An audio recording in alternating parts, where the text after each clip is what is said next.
जी बिल्कुल, देखिए जो जानकारी उस जानकारी के अनुसार सभी न्यूज चैनल तो नहीं, लेकिन हाँ एजेंसियों को जहां पर विधायक दल की बैठक होगी वहां पर वो अपना कैमरा लगा सकेंगे और सीधे लाइव प्रसारण दिखाया जा सकेगा कि आखिर किस तरीके से महाराष्ट्र की ही तर्ज पर दिल्ली में भी जो पर्यवेक्षक नियुक्त किए गए, क्योंकि जो पर्यवेक्षक नियुक्त होते हैं ये पर्यवेक्षक सभी विधायकों से चाहे फोन पर अलग अलग बात करते हैं या फिर सामने मुलाकात करके फेस टू फेस अलग अलग बात करते हैं, क्योंकि पर्यवेक्षक की नियुक्ति ही इसलिए की जाती है कि हर विधायक के मन को समझ सके, उस मन को जान सके, वो विधायक आखिर किसको विधायक दल का नेता चुनना चाहता है, किसको मुख्यमंत्री की कुर्सी पे बैठाने के लिए सहमति दर्ज करता है, ये भी जानने और समझने की पूरी तरीके से जो जिम्मेदारी है वो पर्यवेक्षक के ऊपर ही होती है। और शायद यही वजह होती है कि कई जगहों पर ठीक है, एक सवाल ये भी है कि देखिए अब कहा जा रहा है विधायक दल की जब बैठक होगी तो इसमें चुना जाएगा कि भाई मुख्यमंत्री कौन होगा। एक तरफ ये भी कहा जा रहा है कि विधायकों की भूमिका बहुत बड़ी होती है कि वो आम सहमति जताते हैं वो उस एक नाम पर या नहीं, लेकिन चर्चा तो इसकी भी हो रही कि पर्ची जो है वो बिल्कुल तैयार है, रेडी हो चुकी है कि हाँ उस पर्ची के भीतर नाम बैठक के लिए आ रहे हैं, उसके बाद घोषणा की जाएगी। तो क्या हम लोग क्या कयास लगे, बहुत सारे नहीं, आप कयास क्यों लगाते हैं आप लोग? आप कयास मत लगाइए, निर्णय आएगा, निर्णय बताया जाएगा, उसके बाद सब उसको सेलिब्रेट करेंगे। कल तमाम मंत्री परिषद तमाम सब वोट लेंगे सब साथ में जी। कुछ विशेष कुछ विशेष गेस्ट और या फिर हमने दिल्ली के सभी वर्गों को आमंत्रित किया है, उसमें गिग वर्कर्स हैं, हमारे श्रमिक भाई हैं, ऑटो चालक हैं, कैब ड्राइवर्स हैं, ऐसे और भी जो समाज के हैं, साधु संत हैं दिल्ली के, उनको बुलाया है, सब लोग रहेंगे वहाँ। तो वीरेंद्र सचदेवा को आप सुन रहे थे। फिलहाल कंचन सवाल आपसे था। जी बिल्कुल बिल्कुल, देखिए इस बात को समझना पड़ेगा कि खाली ये जो पर्यवेक्षक को लेकर विधायक दल की बैठक होती है उसमें जो नाम का ऐलान होता है सिर्फ एक प्रक्रिया के तहत होता है, लेकिन पर्यवेक्षक की नियुक्ति ही इसलिए की जाती है कि वो सभी जीते हुए विधायकों से बात करे, चर्चा करे और उनकी सहमति और असहमति को जाने। हालांकि आज दिल्ली में जो पर्यवेक्षक नियुक्त किए हैं ये बहुत देर से नियुक्त किए गए हैं। कई जगहों पर क्या होता है पर्यवेक्षकों को 1-2 दिन पहले ही नियुक्त कर दिया जाता है, तो एक एक करके पर्यवेक्षक सभी विधायकों के पास आमने सामने मुलाकात करते हैं, तब उनकी सहमति असहमति को जानते हैं। लेकिन आज समय बहुत कम था, तो जो जानकारी उसके अनुसार चाहे हम रविशंकर की बात कर ले या फिर हम ओपी धनखड़ जी की बात कर ले, तो ये सभी 48 विधायकों से उन्होंने या तो फोन पर बात की है या फिर कुछ विधायकों से ये आमने सामने बात करना चाहेंगे। और यही वजह है कि 7 बजे विधायक दल की बैठक जरूर बुलाई गई है, लेकिन ये दोनों ही पर्यवेक्षक उस बैठक में ठीक 7 बजे नहीं पहुंचेंगे, थोड़ा आगे या पीछे ही वो उस बैठक में पहुंचेंगे, क्योंकि अगर सबकी सहमति नहीं होगी तो भारतीय जनता पार्टी का ये इतिहास रहा है कि किसी के भी सामने वो अपनी नाराजगी को नहीं दिखा पाते हैं। और यही वजह है, मैं फिर से राजस्थान में जाऊंगी, क्योंकि जब राजस्थान में पर्यवेक्षक नियुक्त किए गए थे, भजन लाल शर्मा का नाम अनाउंस किया गया था, तो उस वक्त मेरी मौजूदगी भी जयपुर में ही थी। और जयपुर में जब राजनाथ सिंह पहुंचे थे तो उन्होंने वसुंधरा राजे से एक होटल में मुलाकात की थी। उस होटल में मुलाकात करके उन्होंने वसुंधरा राजे की नाराजगी को पूरी तरीके से दूर किया था और उन्हीं के हाथ में वो पर्ची को सौंपा था जिसमें भजन लाल शर्मा का नाम निकल के सामने आए। और शायद इसी तरीके की बात ये भी भूलने वाली बात नहीं है। ठीक है, लेकिन कंचन ये भी भूलने वाली बात नहीं है कि वसुंधरा राजे का आपने जिक्र किया, लेकिन उम्मीद उनको भी थी कि कहीं ना कहीं नाम उनका होगा इस बार मुख्यमंत्री के तौर पर, लेकिन उन्हीं से ही किसी और के चेहरे का नाम का ऐलान जो है वो करवाया गया, जो चौंकाने वाला वीडियो बहुत तेजी से वायरल हुआ था। क्या ऐसा भी कुछ दिल्ली में होगा जिसको उम्मीद है उसी से कह दिया जाएगा कि भाई आप ऐलान कर दीजिए दिल्ली का अगला मुख्यमंत्री कौन होने वाला है? जी बिल्कुल बिल्कुल, देखिए भारतीय जनता पार्टी की यही राजनीति है कि हर किसी को खुश रख करके चलना और किसी की नाराजगी को कमरे के बाहर ना जाने देना। और वसुंधरा राजे जाहिर सी बात है वो मुख्यमंत्री की दावेदार थी, दावेदार की लिस्ट में थी, और उनका कितना परचम राजस्थान में है और कितना वर्चस्व वो राजनीति में रखती हैं, इससे भी बीजेपी के शीर्ष नेतृत्व पूरी तरीके से जानकार है। और शायद यही वजह रही थी कि उन्होंने वसुंधरा राजे के ही हाथ में वो पर्ची दी थी कि आखिर वो किसी भी तरीके की प्रतिक्रिया वहां पे ना दिखा सके। दिल्ली में अगर हम आते हैं तो दिल्ली में अगर बात कर ली जाए तो जो मेरे सहयोगी भी जिक्र कर रहे थे कि नई दिल्ली विधानसभा सीट वो सीट होती है जो वहां के प्रत्याशी को हराता है तो मुख्यमंत्री की कुर्सी पर वही ताज बन के बैठता है। लेकिन अगर परवेश वर्मा के नाम की बात कर ली जाए तो वो जाट समुदाय से आते हैं। ओपी धनखड़ अगर पर्यवेक्षक बनाए गए तो जाहिर सी बात है जाट को अगर मुख्यमंत्री के लिए लाता है तो कहीं ना कहीं जातीय समुदाय का समीकरण बनता हुआ दिखाई दे जाएगा। और शायद यही वजह है कि जो परवेश साहिब सिंह वर्मा है, जब वो इसके पहले भी जब तीसरी कार्यवाहक मुख्यमंत्री ने इसी उपराज्यपाल आवास में अपना इस्तीफा दिया था, तो यहाँ पर भी परवेश वर्मा पहुंचे थे, लेकिन उन्होंने अपनी गाड़ी का शीशा पूरा बंद किया था। और अगर गौर किया जाए तो जब से नतीजे आए हैं, जब से सीएम की कुर्सी की चर्चा चल रही है, परवेश वर्मा कभी भी मीडिया के समक्ष नहीं आ पाए हैं, क्योंकि वो खुद को मुख्यमंत्री की कुर्सी पर बैठाना चाहते हैं, और क्योंकि उनके पिता जो हैं वो भी दिल्ली के मुख्यमंत्री रह चुके हैं। अब शायद ये भी कयास लग रहे हैं, जो लगातार इतिहास दोहराने की बात कही जा रही है, कि शायद इन्हीं में से, क्योंकि भारतीय जनता पार्टी में जिसके नाम की चर्चा होती है, मुख्यमंत्री ना बनने का पर्चा उसी का फटता है। और शायद यही वजह है कि अभी जिनकी चर्चाएं हो रही हैं, मादीपुर से भारतीय जनता पार्टी के विधायक हैं वो गंगवार, उनका नाम अब तक चर्चा में नहीं आया था, लेकिन आरएसएस में लगातार उनसे मुलाकात का दौर जारी रहा है, तो वो भी कहीं ना कहीं इसमें शामिल हो सकते हैं। मादीपुर से वो भारतीय जनता पार्टी के जो विधायक हैं गंगवार, वो भी मुख्यमंत्री की कुर्सी पर बैठ सकते हैं, और वो भी इसमें शामिल भी हो सकता है। यानी देखिए, विजेंद्र गुप्ता रेस में नंबर 1 पर बताए जा रहे हैं।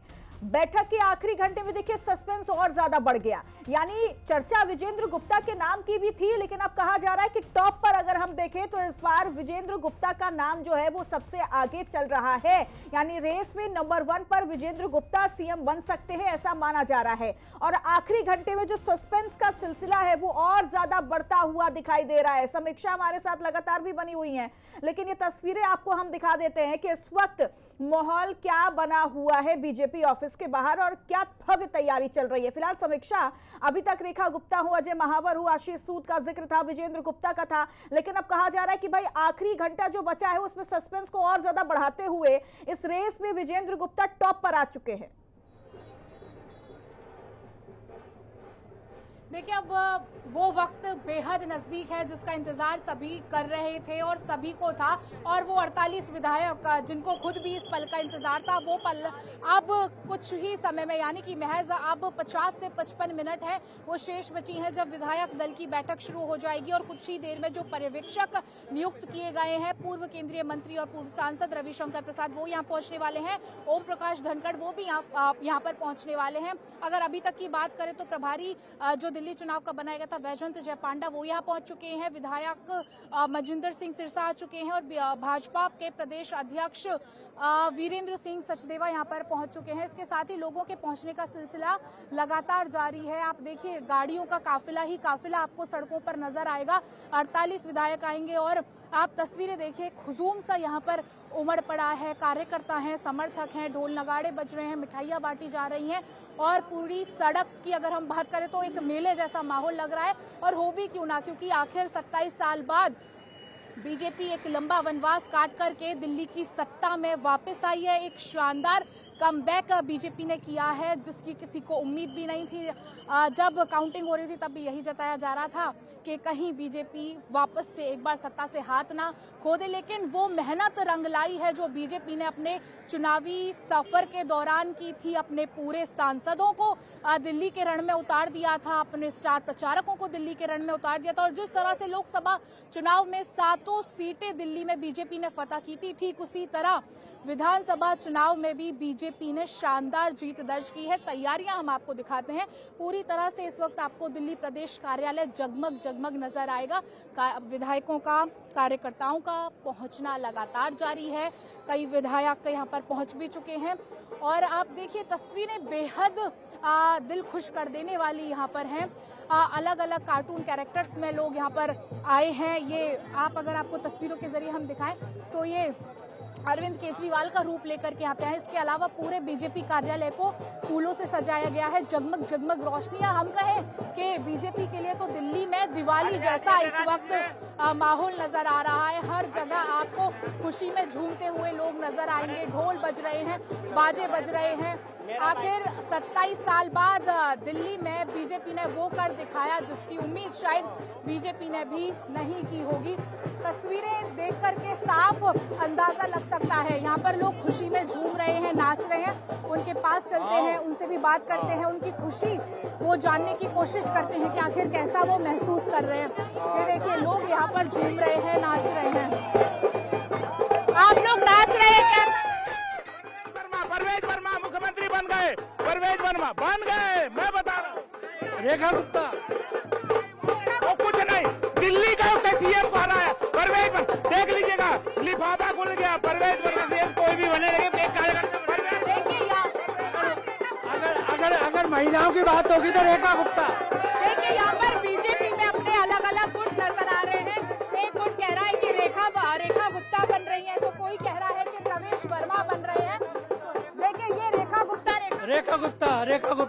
छात्र संघ के अध्यक्ष रही हैं दिल्ली की और 3 बार निगम पार्षद रही हैं। दिल्ली के सीएम को जिसने हराया वही बनेगा, उसके अलावा कोई नहीं बनेगा। मैं बोल रहा हूँ, मैं भी राजेंद्र कुमार वर्मा बोल रहा हूँ, वरिष्ठ कार्यकर्ता, उसके अलावा कोई नहीं बनेगा। 2 ही लोगों ने। और इस बीच बड़ी जानकारी आपको हम दे रहे हैं, बिल्कुल आपके पास आते हैं समीक्षा, आपके पास हम लौट रहे हैं, लेकिन इस बीच बड़ी जानकारी आपको हम दे रहे हैं। दिल्ली के सीएम के लिए कांटे का मुकाबला चल रहा है और विजेंद्र गुप्ता और रेखा गुप्ता के बीच में कड़ा मुकाबला देखने को मिल रहा है। दिल्ली के सीएम के लिए कांटे का मुकाबला, 2 गुप्ताओं के बीच में ये जबरदस्त मुकाबला देखने को मिल रहा है। एक तरफ है विजेंद्र गुप्ता तो दूसरी तरफ है रेखा गुप्ता। सवाल यह है कि आखिर कौन से गुप्ता की और किस गुप्ता की लॉटरी निकलने वाली है?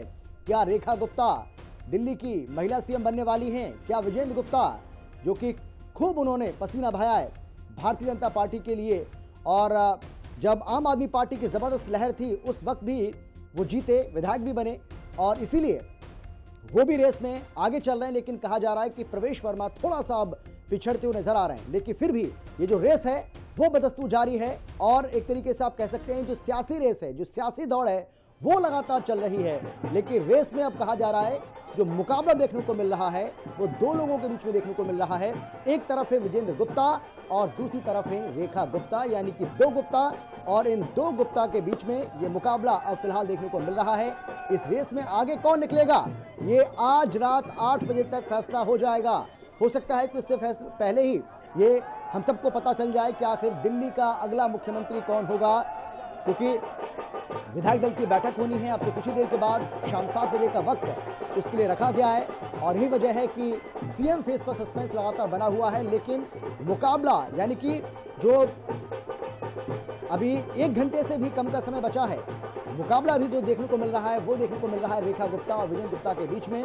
और कहा जा रहा है कि प्रवेश वर्मा इसमें थोड़े से पिछड़ते हुए नजर आ रहे हैं। लेकिन आप देख रहे हैं किस तरीके से जो तमाम समर्थक हैं अपने अपने नेताओं के समर्थन में नारेबाजी उनकी ओर से की जा रही है।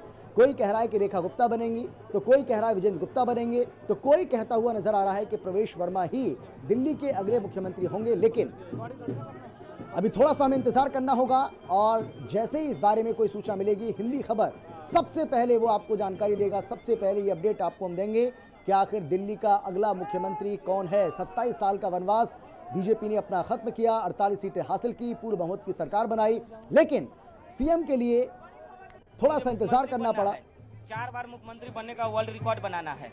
अब मुख्यमंत्री बनूंगा और पूरे विश्व में मेरा डंका बचेगा, पूरा मतलब वर्ल्ड रिकॉर्ड बनाऊंगा। काम नहीं करूंगा, खाली मुख्यमंत्री बन के रिकॉर्ड बनाऊंगा। देखिए हमने बहुत विकास किया है, 10 साल में हमने बहुत विकास किया है। देखिए जल घोटाला, शीश महल घोटाला, ये देखिए डीटीसी घोटाला, और ये यमुना घोटाला, और ये शराब घोटाला। तो हमारे इतना कोई काम कर नहीं सकता है। अब मुझे मुख्यमंत्री बनना है, कोई बहुत मैं परेशान हूँ 4 बार मुख्यमंत्री बनने के लिए। अब देखिए मोदी जी यमुना साफ कर रहे हैं, तो मैं करता तो और अच्छे से करता। मोदी जी कर रहे हैं, अच्छी बात है, लेकिन मैं करता ना बहुत अच्छे से करता। तो और इस बीच